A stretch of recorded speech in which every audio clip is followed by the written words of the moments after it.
I had like the photographic memory of the graphic in my head, and then I went to say it, It got blurry. and it got blurry. Yeah, never forget. He was a former Colt who bet on Colts games and got suspended only for a year. Only for a year. A year's a long time. Dan Quinn got rocked. Bloody nose football guy, The way his head hit the but he got right back up. the Cardinals. Hello and welcome back to this episode of the Engage 8 podcast. I am Josh with my co-host Mike. And today we are back to discuss week 3 of the NFL season. We're about to kick off here for Sunday Night Football. So as always, we're going to go through all the games leading up to Sunday Night Football, starting with Thursday night with the Bills and the Jets. But before we get into our full recap here, we got to talk some injuries. Mike, week 3, let's get going here. Start with Lane Johnson, neck injury. Missed the rest of the game for the Eagles. Yeah, it's not good. He's a guy who's usually always there for the Eagles. Yeah. One of the best, if not, I think I put him as the best tackle in the league when we did our top position draft. So he's obviously very important to that Eagles offense, and they can't have him hurt. Hopefully he's not gone for too long. Right. Yeah, and we saw them struggle to run the ball with him not in the lineup, and their offense in general struggled without him. They ended up figuring it out late in that fourth quarter, and obviously they came back and did what they did. But, yeah, you can't lose a guy like him. It's super, super impactful for the best offensive line in football. We also, for arguably the best secondary in football, the Texans, they lose Derek Stingley with a rib injury. Yeah, and that Texans defense is having to carry a lot right now with how the offense is performing, and he's a guy who's hoping to take that step forward and become a top 5 cornerback in the league potentially, and they're going to need him as well. But that an 0-3 start too for the Texans. We'll get into that in a little bit. Yeah, they're in a bad spot right now. Yeah, for sure. And losing a guy like Stingley does not help. He played really well today before the injury, though. Stingley was fantastic, as he is every week now. He's going to probably be a perennial All-Pro for the next decade. But, yeah, the Texans, I think, are, in my opinion, the most frustrating team in the NFL right now. But, like you said, we'll get into them. Yeah, and I don't know what they can do to fix it right now, to be completely honest. I don't think there is a fix. Yeah. I think they're kind of just SOL in the spot they're in. But we will get to them soon enough here. Next player on the list, Terry McLaurin, out with a quad injury. Yeah, and I believe he hurt it. Did he hurt it on that touchdown extension? I think so. Which he got ruled down to the half-yard line, so it didn't count. But this Commanders team, obviously they're missing Jane Daniels. He didn't play in this game, but they got a nice win. They finally got Terry McLaurin to make a couple big plays for him, so that's great. Now they just need him to get healthy and Jane Daniels to get healthy, and hopefully they can find a way onto the same page. But yeah, another one that's a big player. Yeah, and he was having, unfortunately, a rough season for the first 2 weeks, and then he goes and he gets that big touchdown grab, and then immediately injured. Rough spot, but big for Debo owners, I guess, but like you said, with Daniels out too. Yeah, Debo had a great kick return to start the game. He did. He had a great kick return to start the game. So large, though. Yeah, but he's quick. But he looked a lot quicker. He's looked a lot quicker this year than last year. Yes. But he does look large. He looks like he just looks chunky, but he's good. Yeah, no, he's good. He's playing better football than he did last year, which I think is important. Next we got Mike Evans with a hamstring. I feel like we said that one a few times. Yeah, I think we talked about this last year a lot. Yeah. They're already missing Godwin, but we saw Mecca Ibuka in this game make a couple big catches. He had a catch late in the game as well where they just didn't rule it a catch, and then they, I guess, reviewed it and still said it wasn't a catch. I thought he caught it. Me too. Pretty easily. Mm-hmm.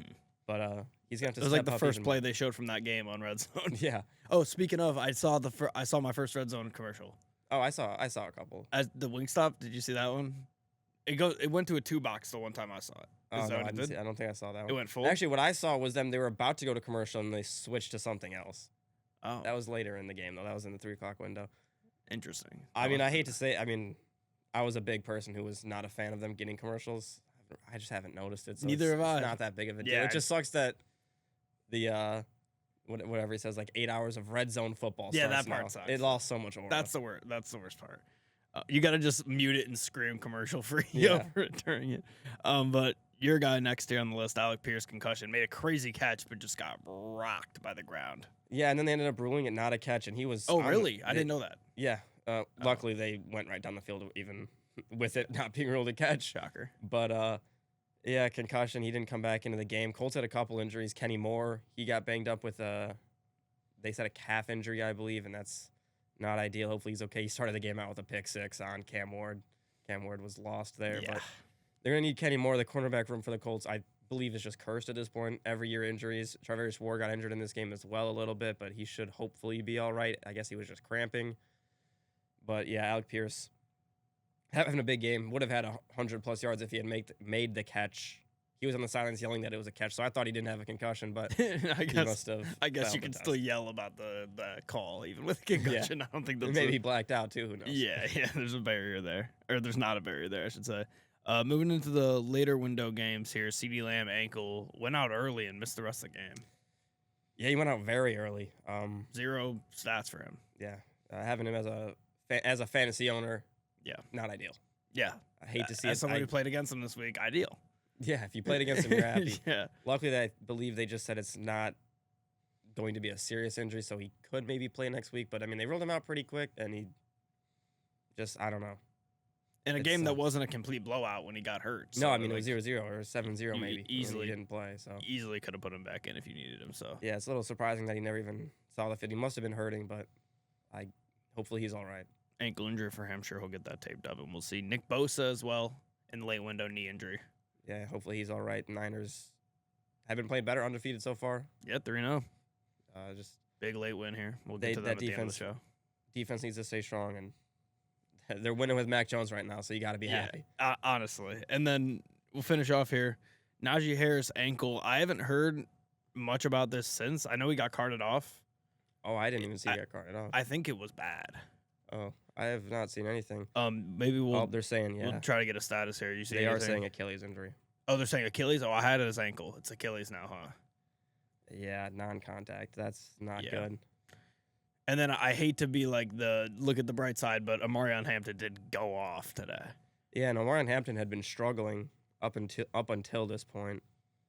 Yeah, he didn't make contact with anybody, and he went down. So far, I didn't even see the play at all, and the Achilles looked like it popped. So yeah. Yeah, it's unfortunate for Najee, and it's a bigger role for the rookie now. And honestly, through 3 weeks after this past game from Amarion, you probably say Hampton's better than Genty through 3 games, right?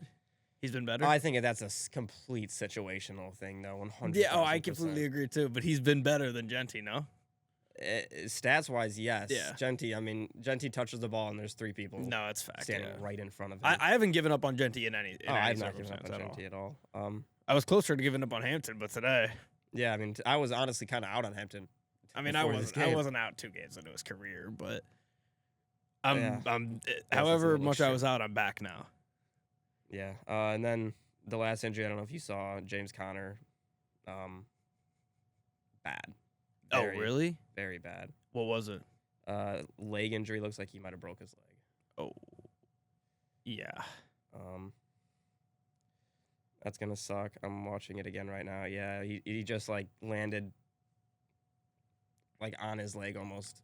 Oh, not good. He's done for the year. They carted him off. That was a big scene. He got carted off as well. Damn. Yeah. So Trey Benson, I guess, or DeMarcado, whoever is gonna have to step up in that backfield now. Waiver pickups. Yep. Trey Benson available in most leagues? Oh yeah, Trey Benson. I think so. I think Trey Benson's available in most leagues. Because he's gonna be the guy now. It was already kind of a 50-50 backfield with him and Connor. So Benson's that's a guy to go get. Yeah, Benson season. All right. We can move now unless you have any other injuries into week 3. That's all I have, I believe. All right, I'm going to kick it to you to start us off here with the Bills and Dolphins Thursday night football. Yeah, the Bills do what they always do when they play the Dolphins. They win. They didn't cover this time. They only won by 10. The Dolphins losing by 10 points, yet it was probably their best game of the year so far. Yep. Best performance. Tua only threw for 146, 2 touchdowns and a pick. The pick was very bad late in the game. Just got completely lurked. But I did feel like he looked slightly better in this game. Oh, definitely. Way better. And especially going up against maybe the best defense that he's played against, I would possibly say. Achane, he was solid as well. Finally got the ball a little bit to Hill and Waddle. They both got a touchdown in this game. That was big for them. Good to see. Both had 5 catches, too. Yeah. And for the Bills, the defense, you're not happy with how they played it, considering we'd seen the Dolphins look very bad. But they were missing Ed Oliver. They were missing Matt Milano, probably 2 of the best players on that defense. Yeah. So I don't think you're that concerned. And offensively, you really didn't have too much of an issue. Josh Allen, 3 touchdowns, no picks, 213 yards passing. I had the stat, and I should probably find it, but I know, and it's maybe his last 10 games or so, maybe a little bit more than 10 games. 30 touchdowns and 1 interception. For Allen? Josh Allen, yes. Yeah, that's and the 1 interception was an arm punt that landed and tackled at the 1 yard line. Yeah. Pretty good. He's been pretty much unstoppable. Him and Lamar Jackson are easily probably the 2 best players in football right now, I'd say. I'm not even really up for debate with how they play. James Cook as well, though. He's in that conversation for best player. No, he's not in that conversation. He's also so good. Josh Allen, Lamar Jackson, James Cook. Those are the 3. I think when Dalvin Cook retired, he gave a lot of his talent to James Cook. Whatever honestly, he had left. That's a debate. Is James Cook better now than Dalvin Cook ever was? No. Dalvin Cook is I love Dalvin. I'm a big Dalvin Cook fan. When you had him in fantasy and he got hurt, I mean, all the times he didn't get hurt all. Yes, he did. He got hurt a lot, but he would always still play. He would be hurt, but he'd still play. Yes, he would. He missed a lot of time. I was always a Dalvin Cook owner, and I would, if I could draft Dalvin Cook, I probably still would. You can, I think. You probably can, but he won't play. He's on the team. Go pick him up just for moral support on the roster. James Cook, though, a lot of people were saying for fantasy football-wise that he was touchdown dependent, that he was going to have a fall off this year. Haven't really seen that yet. Nope, not at all. 108 carries, and guess what? A touchdown. 108 carries? 108 yards, and guess what? A touchdown. 108 yards and a touchdown. In the receiving game for them, Kincaid continues to be a very reliable weapon. Yeah, Shakir was solid, too. 66 yards and a touchdown, yeah. And Tyrell Shavers gets 2 catches for 24 yards as well. So and nothing from Roy Keon, really, this game. No, but he did have a couple catches. I believe he drew a couple pass interferences as well. Huge. So he's still, I think he's a good receiver. I think Buffalo receiving core is good enough to just get the job done, and you can win a Super Bowl with it. So, yeah, that's kind of all I got. Buffalo dominant. Ollie Gordon, we forgot as well. Ollie Gordon, yeah, he started to finally get going. 9 carries, 38 yards, and got a touchdown. Looks like he could be the third down back, power back on the goal line. So yeah, which we'll see. I mean, what does that mean for A-Chain, who's been great so far this year? But yeah. Mike McDaniel at this point has to be on some sort of hot seat, but 0-3. Don't know what you do if you get rid of him. I mean, they had a chance to win this game. 100%. That's the part that sucks. Is they were absolutely in this game. They were 21-21 and they roughed the kicker and that lost them the game. Yeah, exactly. Should have mentioned that. The captain of the special teams roughs the kicker. Yeah, it's unfortunate. And after that, they had no response. All right. Do you want to look forward here to matchups for these 2 teams? The Dolphins play Monday Night Football, the first Monday Night Football game next week, as there is 2. Great. Once again, against the Jets. Ooh, that's a tough one. I think Dolphins at home against the Jets, by the way. I got the Dolphins. I think the Dolphins I'm going to pick the Dolphins, but it wouldn't shock me if the Jets fight and find a way to win, and after that, Mike McDaniel's done. Yeah. I do like the fight the Dolphins had in this game, though, so I'll go Dolphins. Too. And I like the fight that the Jets had today against the Bucs as well. Yeah, so. Yeah, I don't know. I feel like the Dolphins are a team that wins in the dual Monday Night Football slate. Yeah. They seem like that kind of team. Actually, I think the Jets are the team that does that. Oh.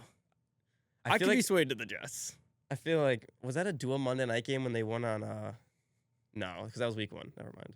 What are you talking about? I'm just thinking of the Aaron Rodgers Monday Night Football debut. Yeah, well. They might have won a couple games later on Monday night. I don't know. Because it used to always be week 1 was the dual Monday nights. Yeah. And then they got rid of that, and now it's week 2 and 4 for some reason. Yeah. And they added the Friday night game. That's probably the last 2 years. So that might have been a dual Monday night game. I think it was. It could have been. There you go.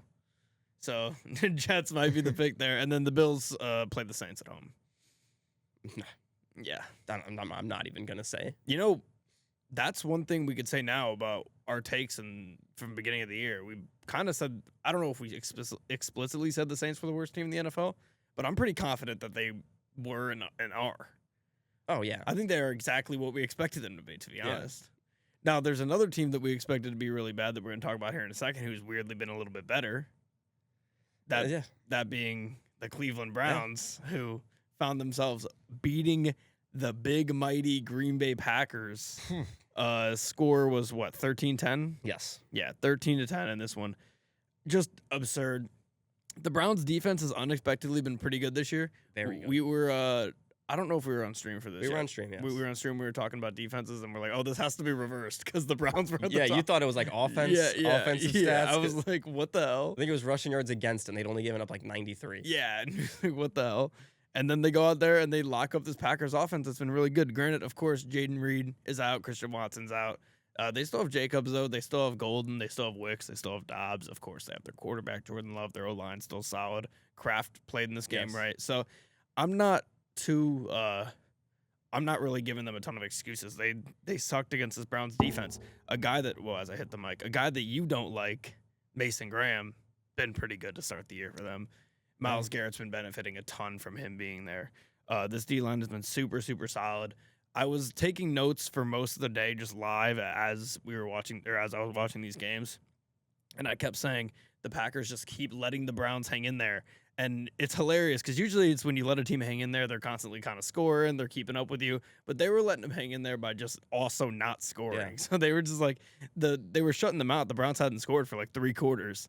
But the Packers were letting them hang in there, and then all of a sudden, a couple of good special teams plays from the Browns, and we're sitting here with a Browns win. They go in. I think there was There was a drive for Cleveland where the Packers had like multiple PIs and holdings, led to a Cleveland touchdown, tied at 10-10. The Packers ended up fumbling late before the block field goal, and then it gets overturned. Stefanski was pissed off. Then Browns blocked the field goal. I also wrote "Ball Don't Lie" next to that. And then, it completely caught up to him. What a stunner. Big game-winning kick from Schmidt or whatever. Austin Schmidt. Is that his first? Some sort of Schmidt. I think it's I just know Schmidt. Yeah, I think it's Austin Schmidt. It is Andre Schmidt's close. Okay. But, shout out to the Browns. Huge win. People were saying the Packers were the greatest team never touched the earth last week, and they go and they lose to Joe Flacco and the Cleveland Browns.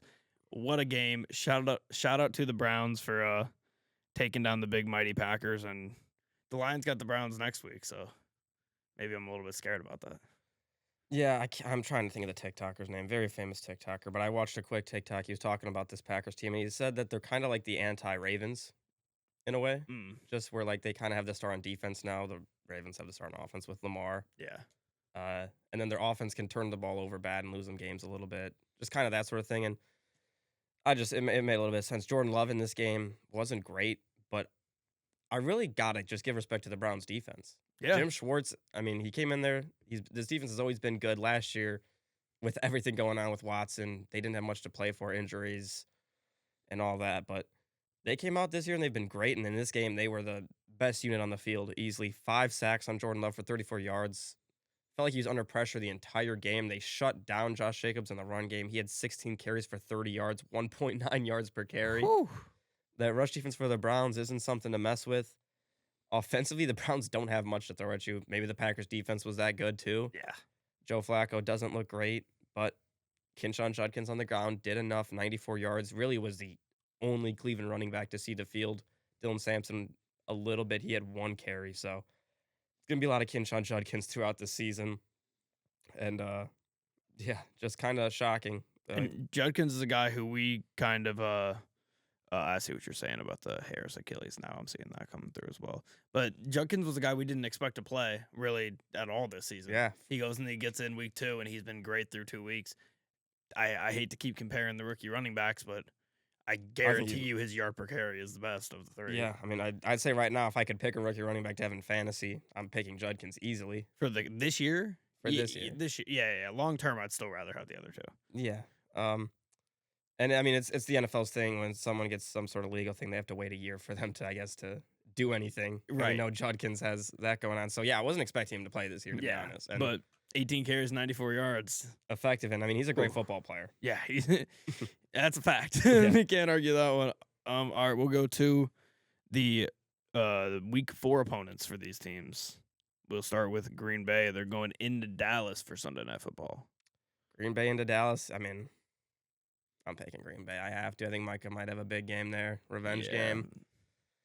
They have. I mean, I know there's something about Green Bay and Dallas. Green Bay owns them. Yeah, that's true. They do. It's that in Chicago. They're going to win there. I'm with you there. And then Dallas fallen to what, 1-3 then? Yeah, and could easily be 0-4. They barely won that game against the Giants. And then the Browns Lions in Detroit. I think the Lions win that game, but if the Browns defense can shut down the Lions' run, they could keep it close. Yeah, that's also they got to go into Detroit. Yeah, That's gonna be a lot tougher than beating the Packers at home. I feel like. I agree, but I mean, I'm just saying, if they can shut down the run, they can keep it close. Yeah, we'll see. Especially, But I mean, they also have to offensively score on the Lions. true, and the Lions haven't played yet this week. There can easily be an injury that changes that game completely. So, not to jinx my own team here, but we'll move on to the next game here. Yeah, Mike, take us away. Colts at I Titans. will. Indiana Jones is 3-0. I will take us away 3-0 for the first time since 2009.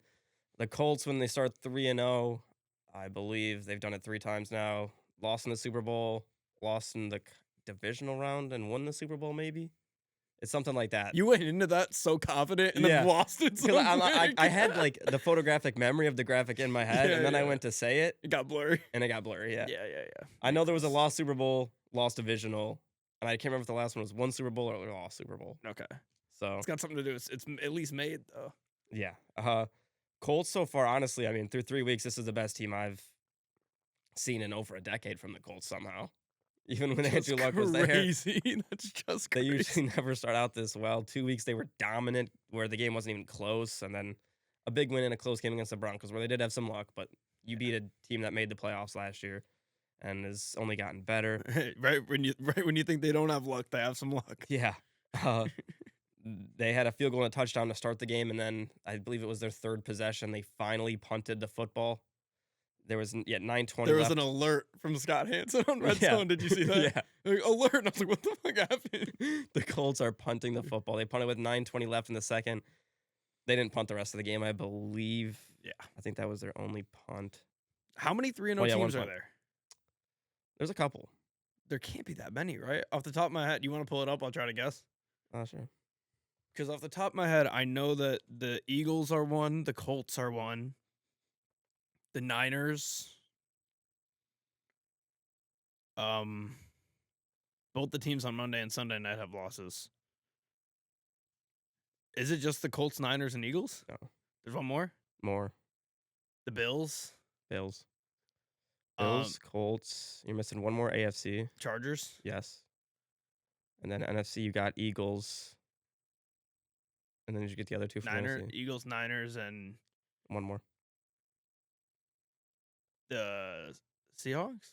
Bucs. Bucs, yeah, right. Couple Okay. teams that usually don't start off very well. Yeah, so what is that like? There's a good. Is it like 6? 6-7? Yeah, 6. Yeah, 6.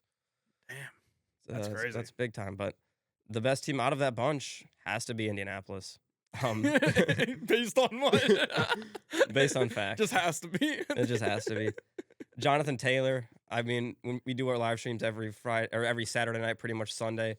I said if you have him, don't trade him, and you do not trade him in fantasy football right now. Another huge game from him, 25 points, I believe, 3 touchdowns rushing, 102 yards on the ground. He's been getting receiving work as well from Daniel Jones, who is incredible so far, to say the least. Yeah. His pocket presence is one of the things that surprises me the most. He hasn't really had any pressure on him. The Colts offensive line has to be at least a top 3 unit right now, and they could definitely be the number 1.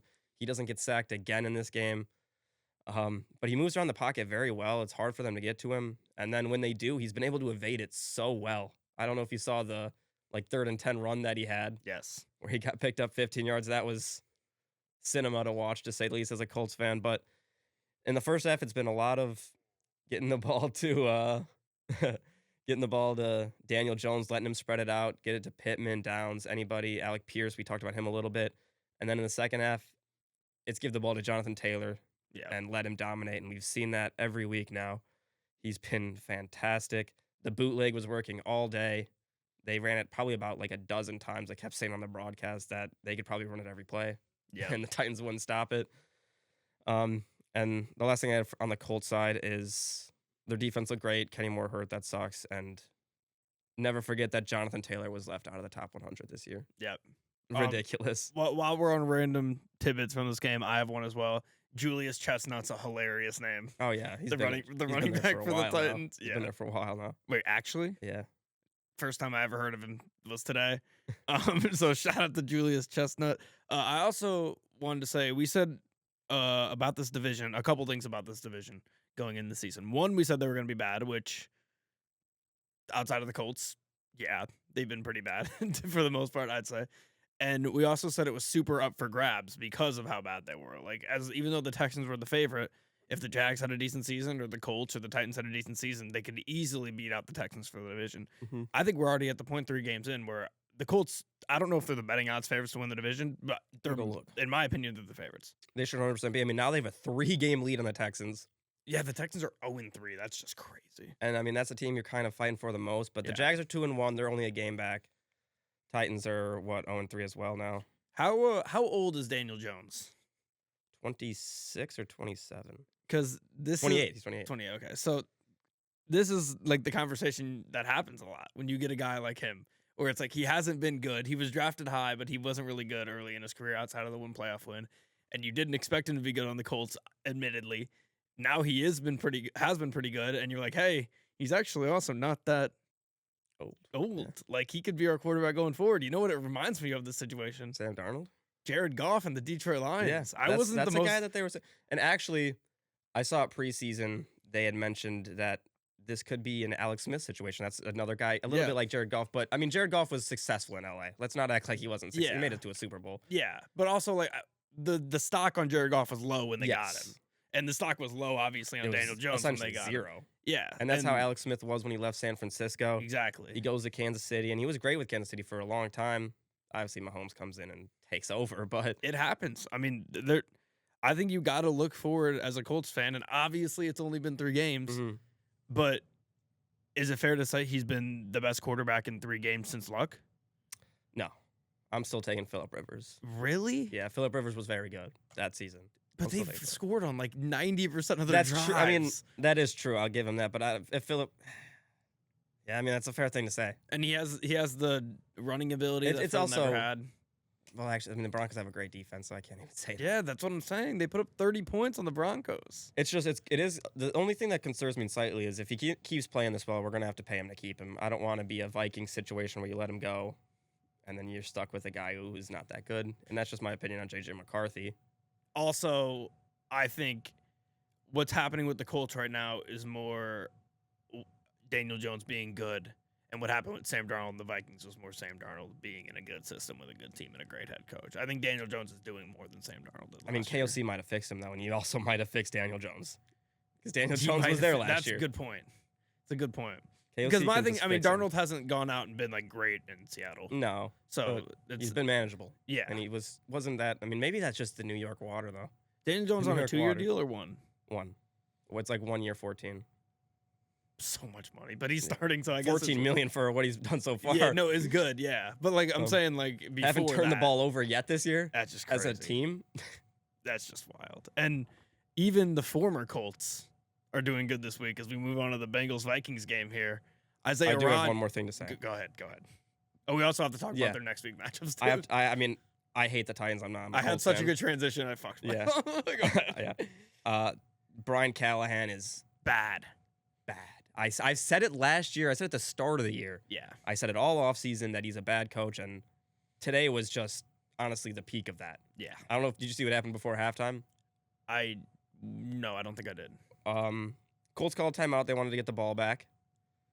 The Titans ready to go. They called timeout. They were about to snap the ball. It was a 4th and 4. They were going to go for it. The Titans called timeout. They keep the offense on the field. Play clock starts.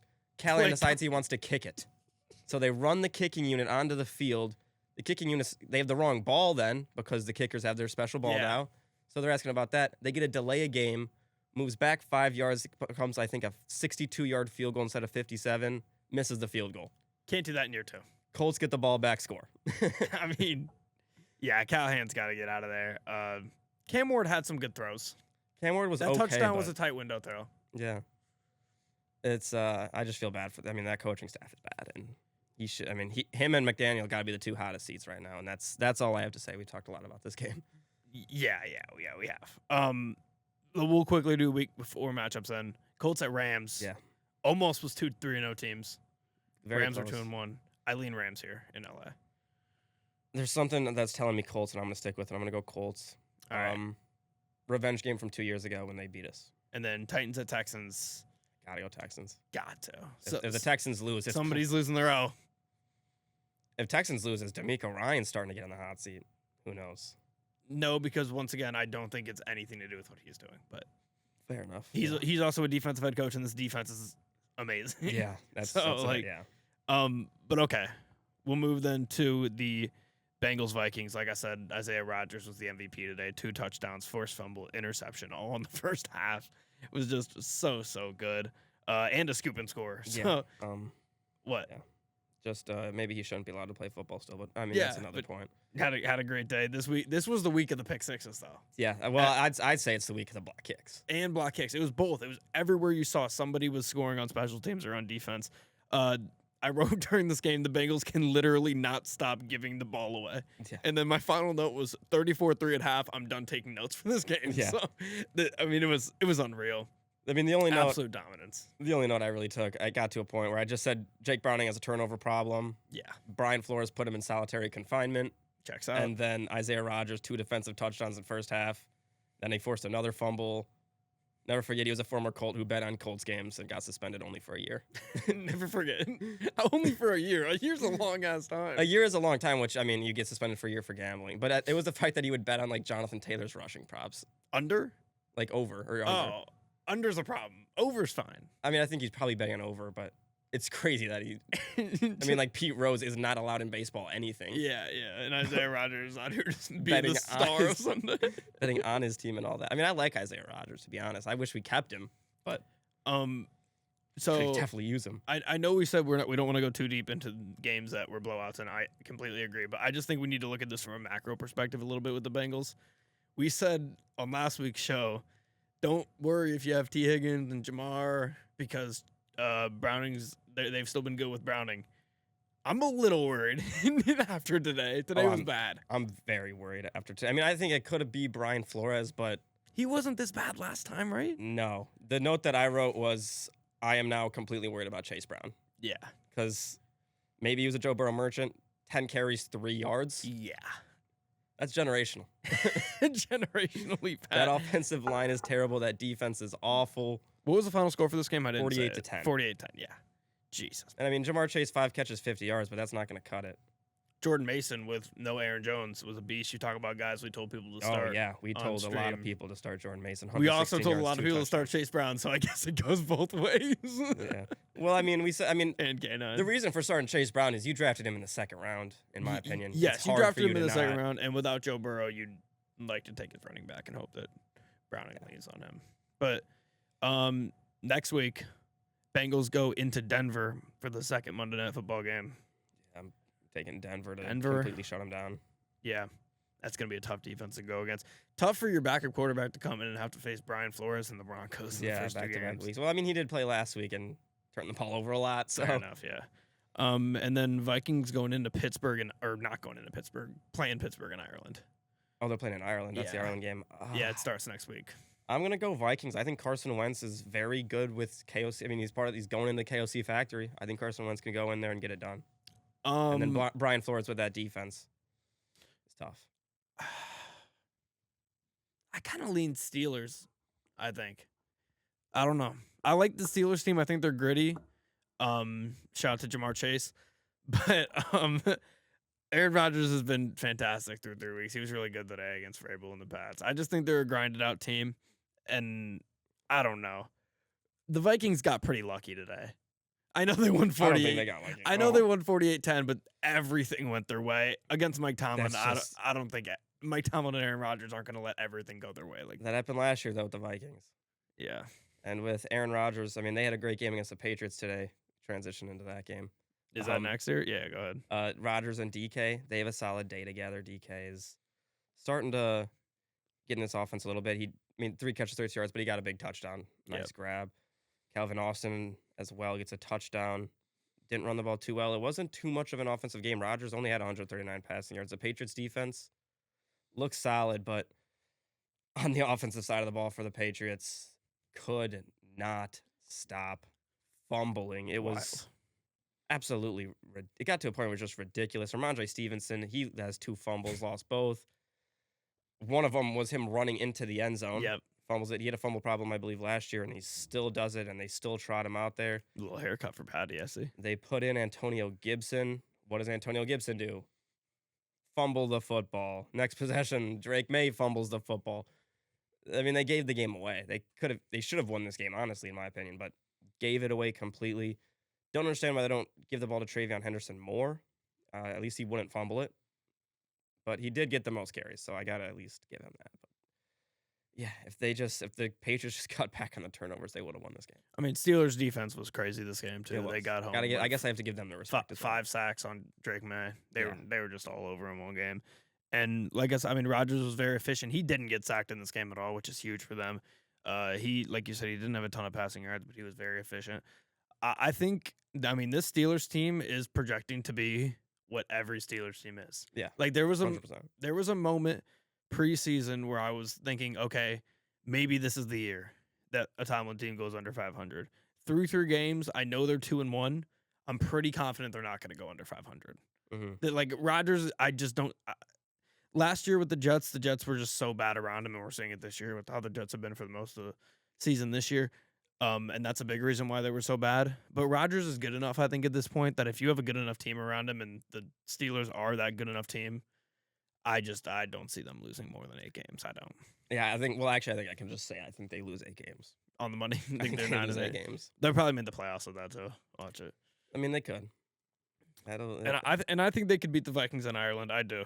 I think they can beat them. I'm leaning Carson Wentz to continue the Wentz takeover.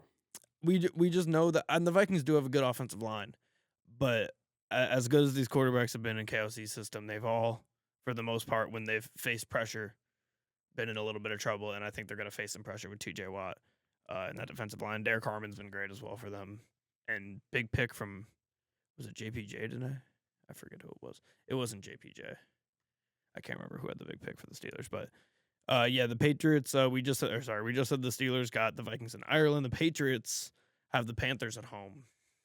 I'm gonna take the Patriots. They've been playing well. If they just don't turn the ball over in New England, it was Brandon Eccles. Yeah. Who got the pick? Yeah. Yeah, I think I'm gonna take the Pats too. Yeah. In Foxborough against the Panthers. All right. We'll move here to Rams, Eagles.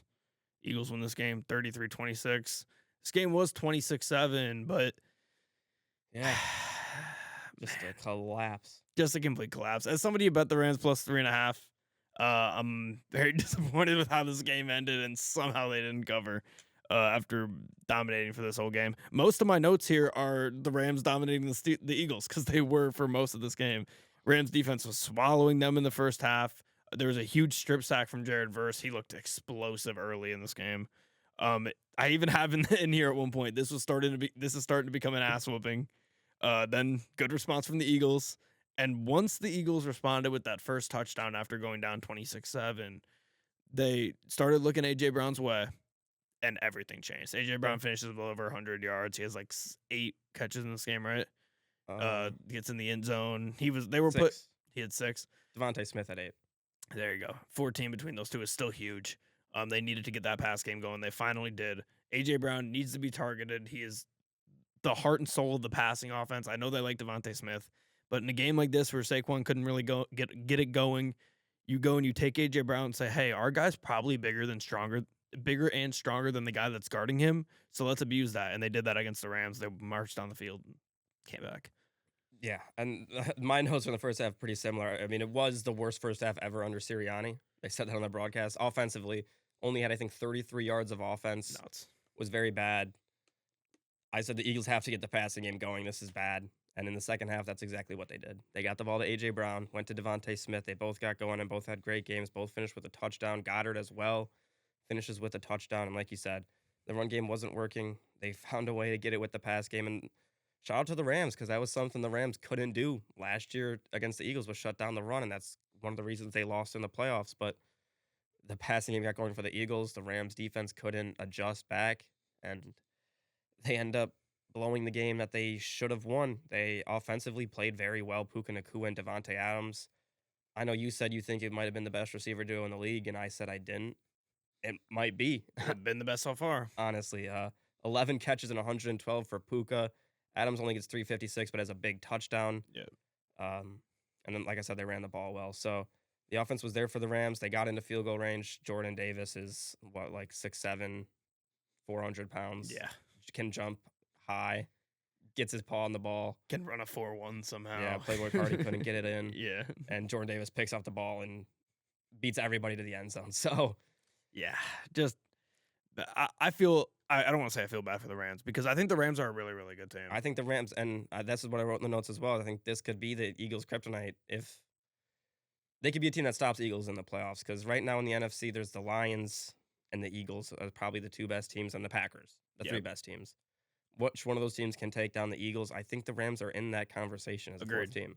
No, I agree. And the Bucs they're not playing great, but I think they're borderline. That's weirdly enough, I think that's my 5. Yeah, I think that's the 5 I think right one there. of those 5 is coming out of the NFC more likely than not. Yeah. Because, I mean, I'm looking at the other teams there, and unless we get like a full-on Niners run. Which the Niners haven't looked great yet. They haven't They're looked 3-0, but that's a... But, I mean, they also don't have their quarterback, and the Commanders, they're banged up, and I don't really see the Commanders as one of the top 5 teams going forward this year. So I think it's going to be one of the, I mean, it's tough to say that because that's like damn near half the teams and be like, oh, one of these teams is going to be in it, but it's going to be probably 5 out of 16 in 3 weeks is a... Yeah. We'll probably never remember this or come back to it, but we'll say it for now. We should get a piece of paper and write down predictions. Yeah, we should. We already said Rams, Colts. We already talked about that. And then Eagles next week go into Tampa. That's a great game. That's a big game. I'm gonna stick with the Eagles. The Bucs. The only reason I don't have them in that conversation is because they've played too many close games where they've blown it late. And their offensive line is disintegrated. Yeah. Everybody's injured. I was trying to look at the Eagles' schedule. It's a recipe for disaster against the Eagles. Okay, the Eagles do have a couple tough games still, so I won't make that conversation. I was just saying they could make a run to go undefeated, but they still got Green Bay, Detroit, Chargers, they're going to drop Bills. They're going to drop again. Bucs and Broncos, so they're for sure going to drop again. But I agree with you. I don't think it'll be next week either. I think the Eagles win in Tampa. But speaking of Tampa, take us. Did the Eagles kick Tampa out last year in the playoffs? They did, didn't they? No, Commanders did. The Commanders beat Tampa in the first round. Yeah, I thought Tampa made the second round for some reason. No, Commanders beat Tampa, then went to play the Lions, and the Rams beat the Vikings. Yeah, the Eagles. Okay, so we're on to speaking of the Tampa Bay Buccaneers. Yep. This is a game that they should have won by more. And that's kind of just how I view it. They had the game. Sure. They were winning the game. Like you said, the Mike Evans injury hurt. Ibuka has a big game. Sterling Shepard as well stepped up to the plate. But they really just should have been better. The Jets defense made them work for it a lot. Shout out Aaron Glenn. Aaron Glenn seems like he's building a culture. He was, even after the loss, he was still up and down clapping. He thought they fought hard, which is... Did you see the dance after the block field goal? Yeah. That was so funny. It was. You just killed me. Yeah, he played well. Will McDonald, I think, was the guy who got the block return for the touchdown. Yeah, it was Will McDonald, yeah. So, Buccaneers have to stop playing with their food. This is 3 weeks in a row now where they're fighting late in the game and have to make a game-winning drive in back-to-back weeks now. So, I still like the Bucs going forward, but I think they just got to be better overall. My main thing in my notes here is I said that I haven't seen this game since the first quarter, and now all of a sudden the Jets are in it. Because they just didn't. Pretty much was it. They didn't show it on Red Zone. The Bucs were up 23-5 at one point in the fourth. I was barely watching this game. I get it back on because it comes on Red Zone. All of a sudden it's 26-20, and then oh my God, block field goal. Now the Jets are winning somehow. Yeah. Just absolutely insane. I also, of course, the Aaron Glenn dance. I just think it's so funny. I really, really, really wanted the Jets to win this game. It would have been great for AG. I did have someone point out to me, and by someone I mean my brother today, that despite me saying that the Bucs are going to win the Super Bowl, I've bet against them or not bet on them every single week so far to start the season, and they're 3-0. But regardless, I guess if I would have bet against them this week, it would have covered. But still, the Bucs. I wanted to say about the Bucs, they were such a bad rushing team like 2 years ago, and I don't remember the stat that I saw today, but I think they have like 11 straight games with like over 100 team rushing yards or something. Yeah, 122 today. So is that? I think that's the stat. Maybe I'm wrong, but they've completely figured it out, and they've been a significantly better team and a significantly better offense since they figured that out. Yeah, and I mean, I think that's just bringing in a guy like Bucky Irving, who's an elite talent. Yeah, and I mean, they could have drafted a punter like a different team and not be able to run the ball. So yeah. Okay, the Jets go. Oh, we already talked. Jets go into Miami Monday night. We both took Miami, but we both also took the Jets. And then Bucs Eagles, we just talked about. Got the Eagles. So we'll move on to Raiders at Commanders here. And my main note from this game has nothing to do with the game at all. Dan Quinn got rocked. Yes. He got absolutely rocked. I also have that note. Yeah. Taken out by bleeding. Mariota. He was bleeding. Yeah. You said it was Mariota? Yeah, I believe it was Mariota who took him out. Bloody nose football guy. Yeah, that big time football. Dude, he the got way right his back up. head hit the he was concussed, I think. I think he was 100% concussed, but he got right back up. He gets the win. And my other main thing from this game I have is a question for you. Mariota's got to be one of the best backup quarterbacks in the league, right? I think he's a solid one to have. I don't know if he's one of the best. I think Cliff Kingsbury might just be very good. Who's better than him? Good question. I'd have to look at teams. I mean, is Mac Jones better than him? No. You don't think so? No. Who else is Tyson Bagent better than him? No. No, I don't think Tyson Bagent's better. Carson Wentz? No. Yeah, Carson Wentz. I'd put Carson Wentz above him. I wouldn't. I would put Carson Wentz above him. Crazy that you would put Carson Wentz above him. Carson Wentz when he's on the Colts, that wasn't a terrible season. It ended bad. You're maybe looking at it better because you're in a good spot now. It ended bad, yes, but it was up there. I like Cooper Rush. I think Cooper Rush is solid. Rush, yeah, too. Jimmy G's out there, not terrible. Minshew was kind of bad. I think I'd take Mariota over him. It's also one game. Yeah. I'd take Kirk over him. Who also Cousins? played today. Yes. Oh, yes, he did also play today. We'll talk about him next. Well, actually, we could really just talk about him next. I don't have much to say about this game. Gentee was a lot better today, but still not great. Yeah, I have just a few things. The Commanders' offense was very good without Daniels. Could it be Cliff Kingsbury? They lose Eckler with the Achilles injury. Their running back room is kind of just you could flip a coin and it's any of them. I lean JCM for fantasy. I do, but he had 826. He does get a touchdown. Yeah. Jeremy McNichols, if he gets 4 carries, has a huge 60-yard touchdown run. Yeah. And then there's also Chris Rodriguez, who got the bulk of the carries with 11 for 39. We already talked about McLaurin, so we're going to talk about that. And then Ashton Gentee, had a better day today. Just that offensive line is atrocious. Yeah, it's and bad. Geno was better today. It's just that offense, with that offensive line and everything, it's just not the best situation. Yeah, no, I completely agree. And then Trey Tucker, though, massive game. Yes, 8 huge, catches, yes. 145 yards and 3 touchdowns. I think he had the most fantasy points this week. Yeah, probably. Crazy. And then last thing we got here, Raiders play the Bears next week in Vegas. I'm going with the Fun Bears. game. I got the Bears, though, yeah. I'm going with the Bears. And then Commanders go into Atlanta. Um, I lean Washington there, I think. With what we saw from Atlanta this week, I think you have to go Commanders, but I think the Falcons can fix it. And that's perfect. So I go with Atlanta. Bounce back week. Yep. And speaking of the Atlanta-Carolina game, Yep. maybe I'm back. I might be back. I think so. I said it last year, and after 3 weeks, I thought it was the worst take I ever made, was to pick the Panthers to finish above the Saints last year. Yep. This year, I went a step further, you said. I can't remember if I did or not, but I think I might have. Man of what? And picked them to finish above the Falcons. You did. Yeah, you picked them for second. You picked Bucs, Panthers, Falcons, Saints. Well, they're tied now. They're both 1-2, and the Panthers have a head-to-head 30-0 victory. Yep. So domination wasn't close at all. Michael Penix's worst game of his career, probably 2 interceptions, nothing going. The run game for Kirk Cousins. That had to feel good for Kirk. That did have to feel good for Kirk. Did you see the video of Kirk that came out after he got benched? No. Talking to Andy Dalton, he's basically just saying like, "This sucks. Like I hate this. Yeah. I don't know what to do."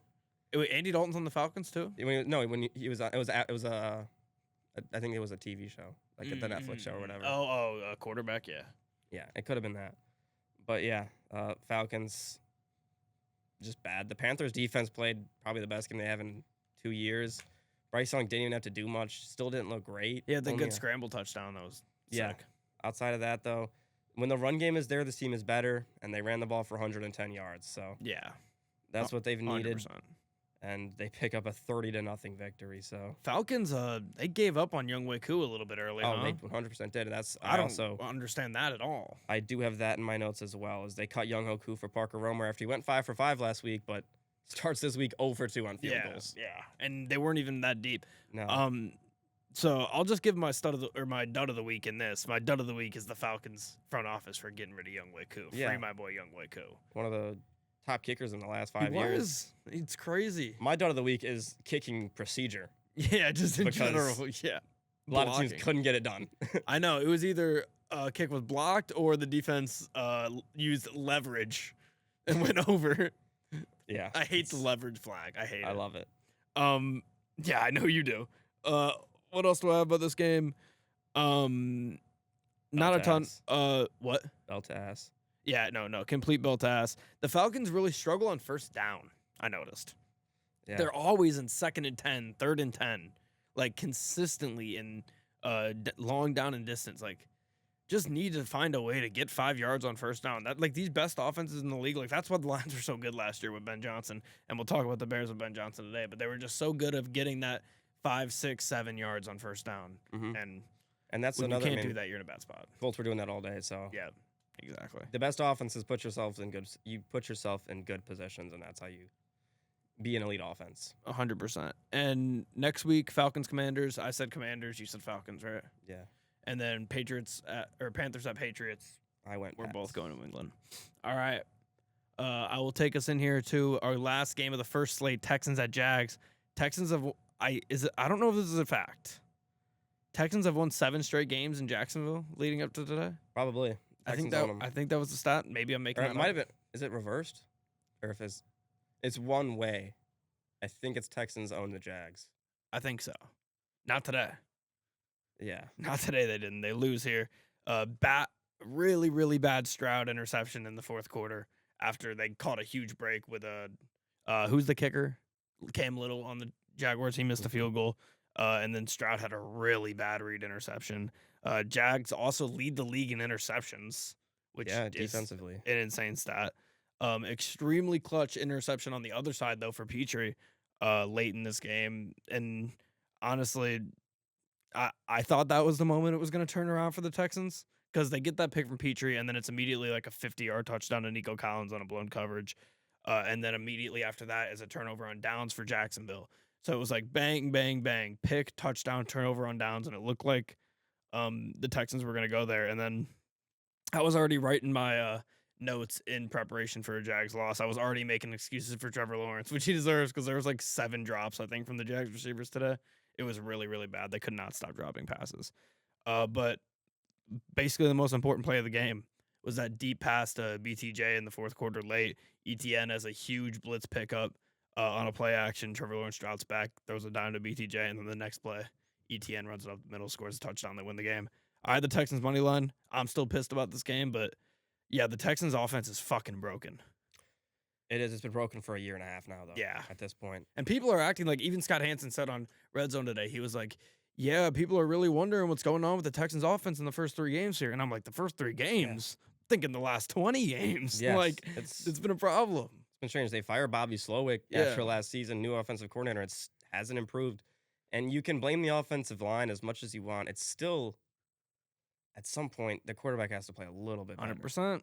And there needs to be some honest conversations about C.J. Stroud at some point, because was that rookie season a fluke? I mean, that rookie season, the offensive line was still bad. Yeah. Very bad. And they didn't really have a run game. They had a run game last year, and that's another thing that they're missing right now. But the last 2 years now, and that's been the biggest change, I think, in their offense, was the rookie year C.J. Stroud did not throw interceptions. It was like a record. Mm-hmm. Last year he threw a lot, and he started out this year throwing a lot of interceptions. Oh, yeah. So at some point, they got to start talking about that. They do need Joe Mixon back, and that's if he's healthy. He's getting older. Yeah. Nick Chubb it's getting bad. Had the rushing touchdown last week. What they're saying also that they might have just let him score on purpose so they could get the ball with more time. He's older. Woody Marks is a great receiving back for him. Nico Collins finally has a big game. 8 catches, 104 yards for him, and a touchdown. When it came down to the game-winning drive, he got hurt and was off the field. Yep. You need him on the field. I wrote down trash versus garbage quarterback battle going on. Trash versus garbage. In my opinion, I don't genuinely at this point through 3 weeks, you can't even deny it, is that Daniel Jones is the best quarterback in this division. He's played the best, yeah, for sure. And it's not even really close. No, it's not close. But I'll keep saying Trevor played all right today. Dude, he played against the best defense in the league, arguably, and his receivers dropped like 7 passes. What do you want him to do there? no, you're a Trevor Lawrence lover, so I understand where you're coming from. But no one, he was billed as a top guy, and he hasn't been at all. You can agree with that. Yeah. But at some point, he's got to start putting up the numbers, and he has really never done it. He's never put up the numbers like a top quarterback. He had good numbers in the season where they made the playoffs and won. He really didn't. If you look at the numbers, he never eclipsed 300 yards. I think he only did it once. Never eclipsed really more than 2 touchdowns. I mean, they were winning games, but it's just at some point he's got to deliver, and he doesn't. Only a 50% completion percentage. Some quarterbacks get very scolded for that. Another quarterback who has a bad completion percentage and a lot of drops would still get scolded for his completion percentage. So but he did have a lot of drops. Brian Thomas Jr.'s got to wake up. He still hasn't been great. He had the one big play, but that was really ETN has been fantastic through 3 weeks. Yeah, Parker Washington as well. He had 11 targets, only 4 catches. That's not good. Do not need that. And, the trash versus garbage, like I said, in my opinion. Both quarterbacks threw a terrible interception, though. Trevor Lawrence threw a bad one, and CJ Stroud threw a bad one back-to-back. Stroud's felt worse to me. Yeah, it did. It felt worse. Just because it was, I don't know, it was like a hesitation, then he did it, and it was bad. And I think part of me about the CJ Stroud stuff and why I said that they need to start talking about him is after the rookie year, he was talking so much shit. He was talking his shit. He was talking like, I'm a top 3 quarterback. They asked him to rank his top 5. I got myself at 3. And ever since, he just hasn't really been that good. To be fair, in his defense, everyone was, at that point, was like, oh, Stroud's top 5. I mean, he played top 5. Yeah, he played like it, but ever since, he hasn't. Yeah. So. Who's been better this year so far, Bryce Young or CJ Stroud? Let's have a conversation. CJ Stroud's still been better than Bryce Young, but Bryce Young is a winning record. Or not a. No, he's 1-2, not 0-3. Yeah, it's better than 0-3. Yeah. I didn't know what to call a 1-win record in a positive sense. Yeah, it has a win. Yeah, he has a win. All right. We already talked about Browns, Packers, and Texans, Titans, right? Yeah. Take us to the afternoon slate. Broncos, Chargers is the first game here. Back-to-back heartbreaking losses for the Broncos. 2 weeks in a row. They should probably be 3-0, but mismanaged it a little bit, and they're down. They started 1-5 in 2023 and almost made the playoffs, so hopefully they can figure it out. I think they will. I still think they're one of the better teams in the AFC. Their defense is still very good. They were down 10-7 or so at halftime. Started out the halftime big, scored 17 points on 3 possessions where the Chargers only had 1 total yard. But after that, the Chargers flipped the script and scored the final 13 points to win the game. So, divisional game, Chargers win another one. They have dominated the AFC West so far, up to 3-0, getting themselves out to a head start. So, Bo Nix, he's played well so far throughout the season, but just got to finish. Yep. I mean, just got to finish. The Broncos offense, they've been struggling for most of the year so far, but they've been able to overcome it. They've been able to get wins outside of, if they didn't have the leveraging in the Colts game, they would be 2-0 going into this game. They started out slow today on offense, but they ended up getting in a rhythm, and they took control of this game. They did.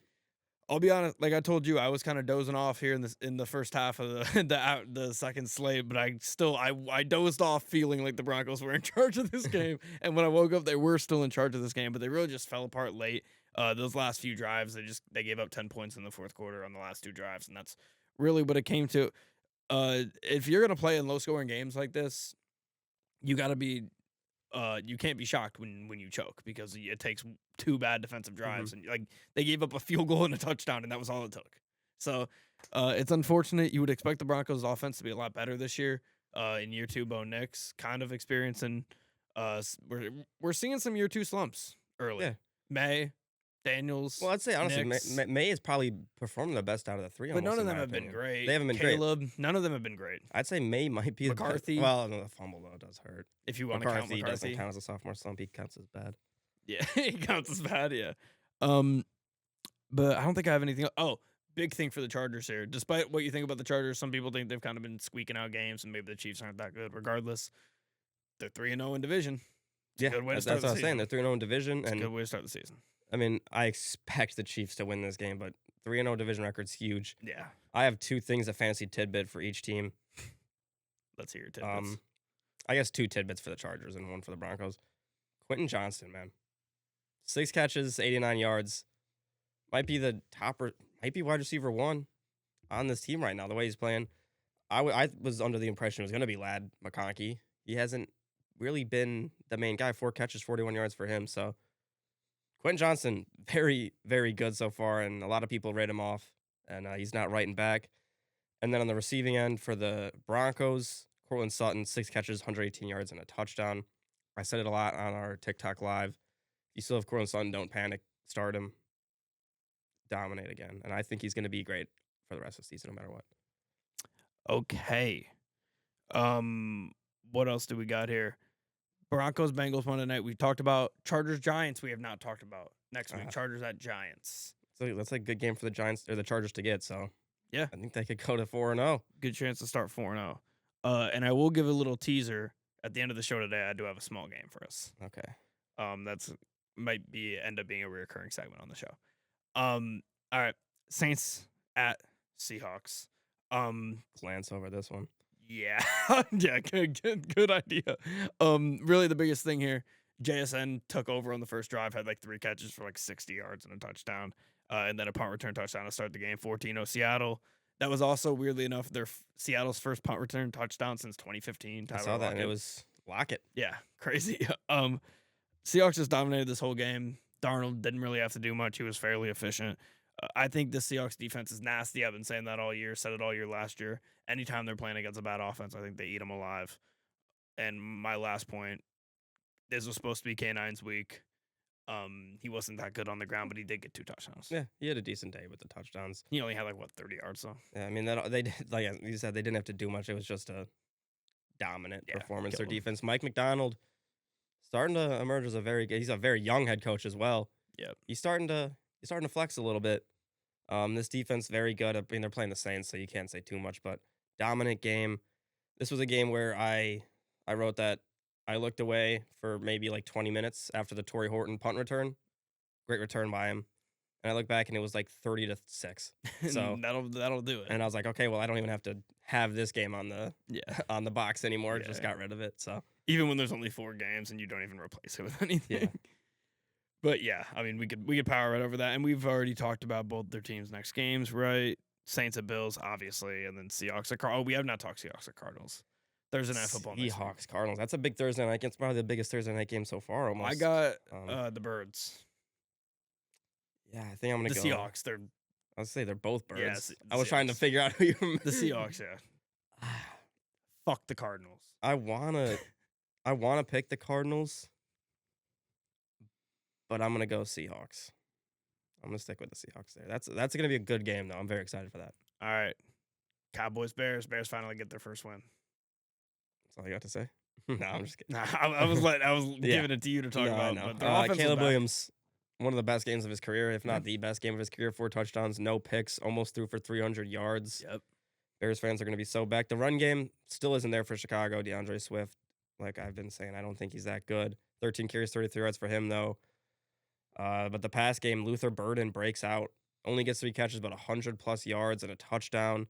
We see Rome Odunze, they get a big touchdown as well. Colston Loveland gets 1 catch for 30 yards. Nice to at least see him do something.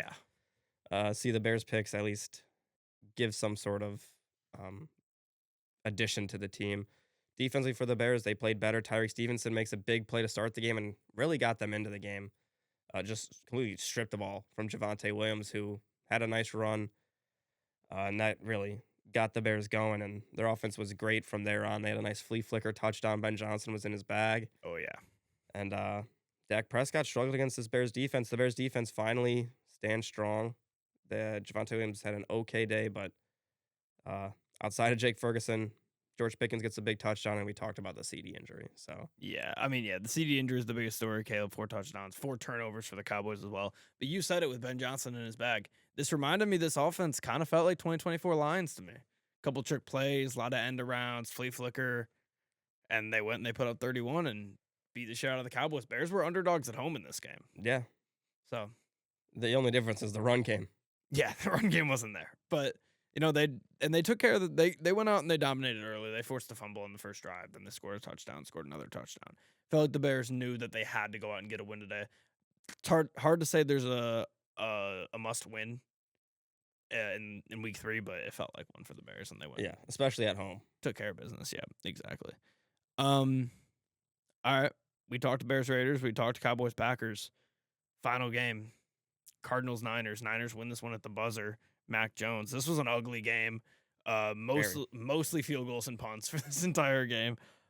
Biggest play of the game looked like it was going to be that pin punt by Arizona, because Arizona pinned them, and then they got the safety from San Francisco because of it. Then they went up, what was it, 1 or 2? 15-13. Yeah, 15-13 after the safety. And then Pinheiro, his game winner, ended up changing the pin punt from being the biggest play of the game. But yeah, ugly on both sides. Mac Jones football, ton of touches for CMC. It kind of, I don't know. CMC doesn't look bad, but does it to you look like everything looks harder to him? I would say yes, but I feel like a part of that is because there's no Brock Purdy to Maybe open things up. It just looks. It looks like he's really like it's difficult for him. And the offensive line is not as good as it was 2 years ago. That's what I mean mainly. Is I feel like there's a bit of a dip there. Yeah. And I expected the Niners to be able to win this game by a lot more. I thought they were going to cover. They didn't cover in this game. Only winning by 1. Spread was 2.5 for them. But you got to wait and see till Purdy comes back. Big for the Niners to start 3-0 though. I mean, that's huge. Needed that and get a divisional win here. Yeah, they get a divisional win, which puts them at 2-0 in the division early. Still haven't played the Rams, which that's the big one. Yeah, that's going to be the big one, and we'll see what happens with the Seahawks. But yeah, I mean, the Niners it's not just Purdy; they have a good amount of injuries, and for them to start 3-0 with all these injuries is just huge. If they can get healthy by the end of the year, and they already have this cushion for themselves. We both said they were a playoff team this year. We both had them winning the division. They're in a good spot to do that. They are, and this is a very good division. I think all 4 of these teams are very good teams and could fight for a playoff spot. But Mac Jones doesn't play great. All 4? Yeah, I'm gonna say all 4. But yeah, fights for a playoff spot. Mac Jones played well, not great, but he got the job done. He gets the win. He's 2-0 with them this year. Ricky Pearsall, I was worried about Ricky Pearsall this week going into this game. Will Johnson doesn't play for the Cardinals. That hurt him. And Pearsall has a fantastic game, 117 yards on 8 catches. CMC gets 10 catches in this game. But he was bottled up for most of the game, didn't really run the ball well at all. Ugly game, Cardinals. Marvin Harrison's the leading receiver, but had a really bad drop. That hurts. He's definitely not the wide receiver 1 in that draft class anymore. Unfortunately, it's easily Neighbors and could be Brian Thomas Jr. and then him. But needs to be better. McBride gets a touchdown. He's finally starting to get those end zone touches. And I will say, I'll give Gannon his props. The defense is looking better. So yeah, they're looking a little bit better. They're looking like a good unit. All right, we'll finish off today's pod with a game that we're going to play for the entire NFL season called NFL Knockout. It's going to be a quick game that we play at the end of each episode. The way this is going to work is each week, there's 18 weeks of the season. Each week, as your pop cover comes off, there's 18 weeks of the season. There's 14 teams that make the playoffs, correct? You add those together, what does that equal? Wait, what? 18 weeks of the NFL season, 14 teams in the playoffs. Together, that's 32. That's the full 32, yes. 32 NFL teams. So each week, we're going to pick one team that we're saying is not making the playoffs. Okay. So you have to pick a team and say this team is dead. Like that's the team, they're not making the playoffs. Each week. So 18. We're going to pick 3 today because we didn't do it for week 1 and week 2. 3, okay. So we're going to pick 3 today. And then whoever has the most teams dead that end up making the playoffs has to do a punishment of some sort. We got to decide it maybe off cam. Yeah. But that's going to be the game, okay? So you don't obviously want to pick teams that end up making the playoffs. So we each pick our own 3 or? Yes. We're doing separate. Okay. Like we can pick the same ones. Yeah. But we're competing with each other here. I see. So, so it's not a draft either, obviously. I'll start. I'll give my 3. I'm gonna go with the Saints. I'm gonna go with the Saints, the Titans, and I have my 3. I'm gonna say the Saints, the Titans, and the Browns. Oh, really? You're on Saints? I'm going Saints, Titans, Jets. Okay. It's pretty similar. Do I want to pick the Browns? You already picked the Browns. Yeah, I picked them. Yep. Saints, Titans, Browns, and Saints, Titans. What was yours? Jets. Okay, so we're going to have a graphic next to us. You'll see it. It'll be all 32 teams. I'm going to gray out all the teams we pick. So there we go. Should be interesting to see how this goes at the end of the year. Could get competitive at the end if there's like a couple teams to pick from. I would love to just go on a limb and right now and be like, Saints, Titans, Bengals. Yeah, see, that's kind of the point. I want to be able to fire on a team like that early. Like if the Bears lost by 30 this week, Yeah. like picking the Bears. I go Saints, Titans, Cardinals. Yeah. No, I can't wait to be able to pick them. You should pick the Cardinals now. Stand on business. I will. Don't worry, I will. Pick them next week. Stand on business. We'll see how they play next week. But that is going to do it for this episode of the Engage 8 podcast. If you made it this far, don't forget to like and subscribe. Hit all the links in the description for TikTok, Spotify, social media, and all that good stuff. And we will see you next week for the Week 4 recap.